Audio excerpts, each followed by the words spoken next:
Hey everyone, welcome back for another deep dive. Today, we're taking a look at TATANKA. TATANKA. Yeah, the big DEI organization, remember? Right, yeah. They're pulling up stakes and moving their whole operation out of the U.S. Seriously. Wow. Yeah, and they put out this whole document about it called Why TATANKA Must Move. It's wild.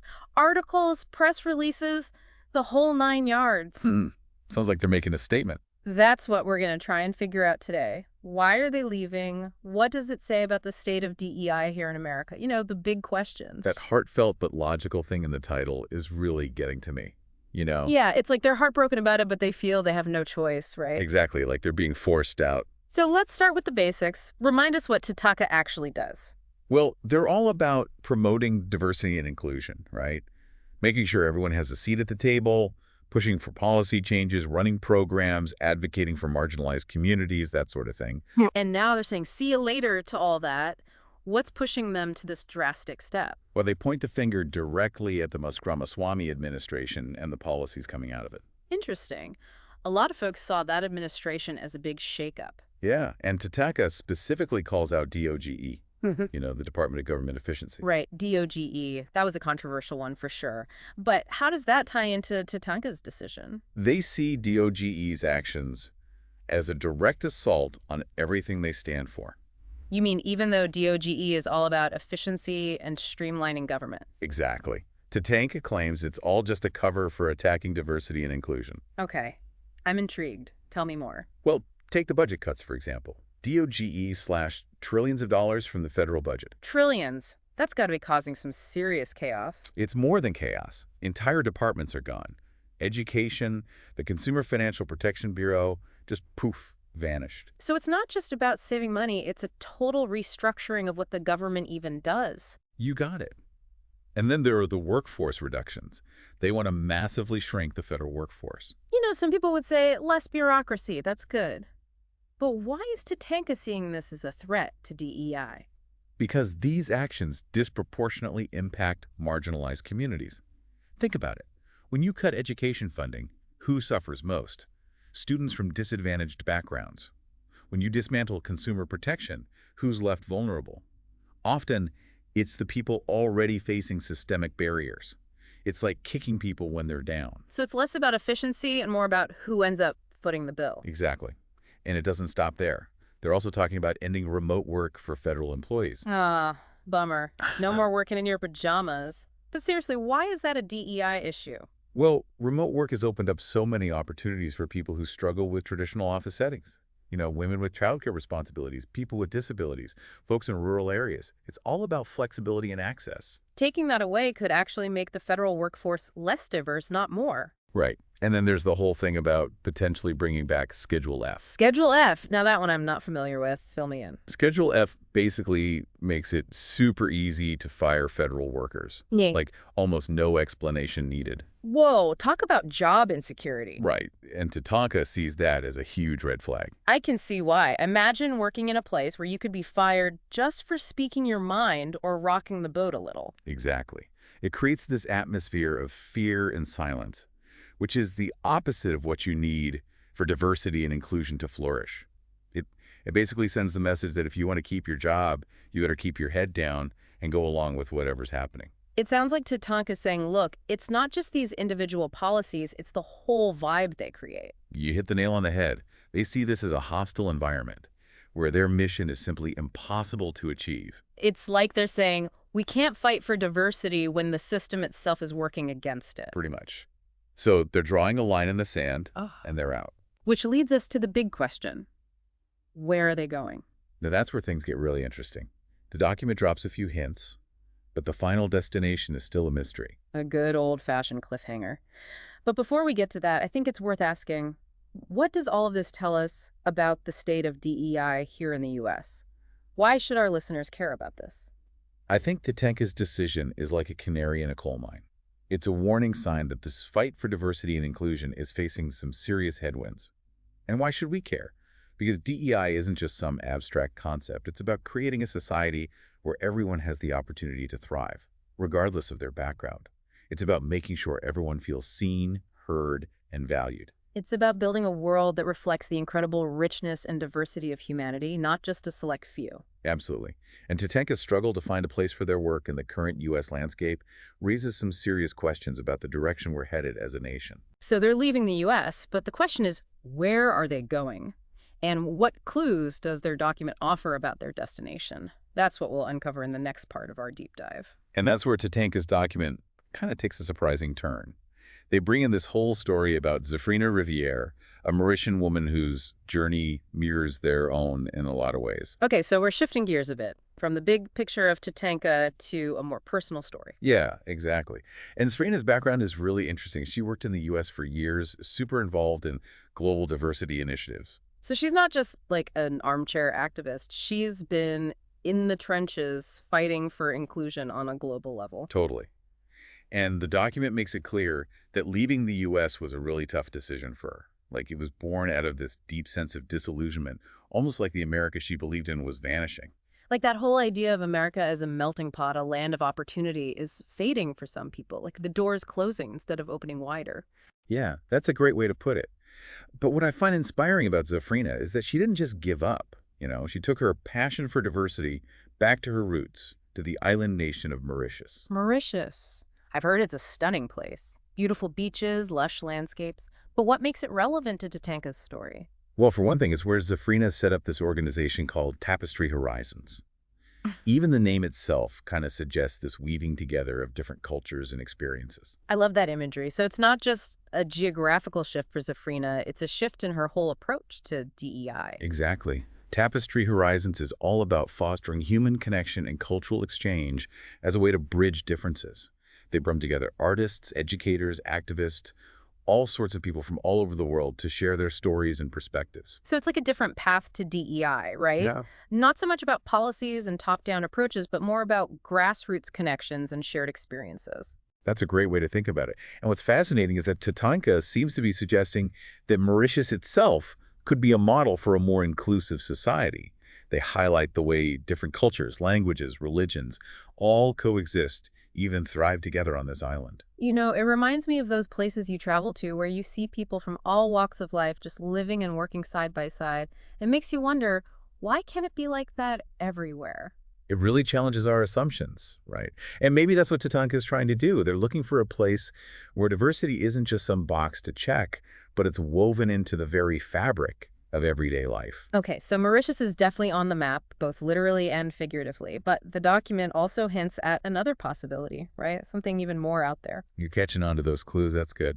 Yeah. There's another path TATANKA is exploring, and it goes beyond any physical location. They're talking about the virtual world. Wait, the metaverse? Are we talking about some kind of digital utopia for diversity and inclusion? Well, utopia might be pushing it, but they're definitely proposing something bold. They call it BRICS Plus.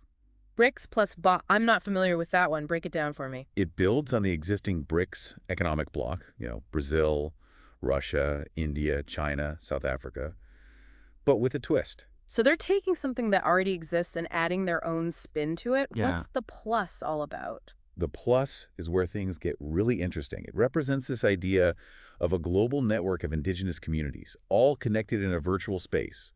Imagine indigenous peoples from all over the world sharing their stories, knowledge, traditions, all in this digital realm. So not just a physical relocation, but creating a whole new digital space that transcends national boundaries. That's pretty ambitious. It is. And it speaks to a deeper understanding of what diversity really means. It's not just about race or ethnicity. It's about recognizing and valuing the unique perspectives of different cultures, especially those that have been historically marginalized. Like they're creating a digital tapestry, weaving together the threads of indigenous knowledge from around the globe. I love that image. And the implications are huge. Think about the potential for preserving languages, for sharing traditional art forms, for connecting indigenous entrepreneurs with a global audience. It's not just about preserving the past, it's about empowering indigenous communities to shape their own future. But I gotta ask, where does AI fit into all of this? They see AI as a tool for connection and empowerment, like using AI to translate languages, to make communication easier, to create these immersive experiences that bring these cultures to life in the digital world. So it's about using technology to amplify those differences, to build bridges between cultures.